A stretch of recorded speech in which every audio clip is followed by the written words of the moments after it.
मुख्यमंत्री फडणवीसांकडून मेट्रोच्या कामाला गती देण्याचा प्रयत्न राज्य सरकारकडून राज्यातल्या विविध मेट्रो प्रकल्पांसाठी निधी मंजूर करण्यात आलाय।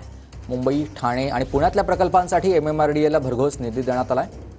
एशियन डेव्हलपमेंट बँकेकडून कर्ज स्वरूपात ही रक्कम मिळालेली आहे।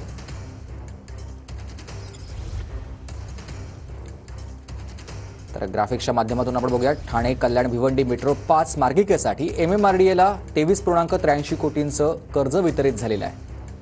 दहिसर, मीरा भाईंदर आणि अंधेरी ते विमानतळ मेट्रो प्रकल्पासाठी 22 कोटींचं कर्ज वितरित करण्यात आलंय। अंधेरी पूर्व ते दहिसर पूर्व मेट्रो 7 साठी सरकारकडून 27.50 कोटींचं कर्ज वितरित करण्यात आलेलं आहे।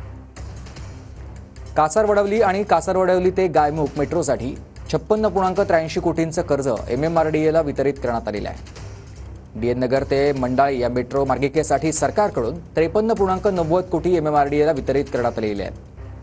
दहिसर पूर्व ते डीएन नगर मेट्रो प्रकल्पासाठी सरकारकडून 27.50 कोटींचा निधी वितरित करण्यात आला आहे। स्वामी समर्थ नगर ते विक्रोळी मेट्रो मार्गिकेसाठी 36.67 कोटींचा निधी वितरित करण्यात आला आहे।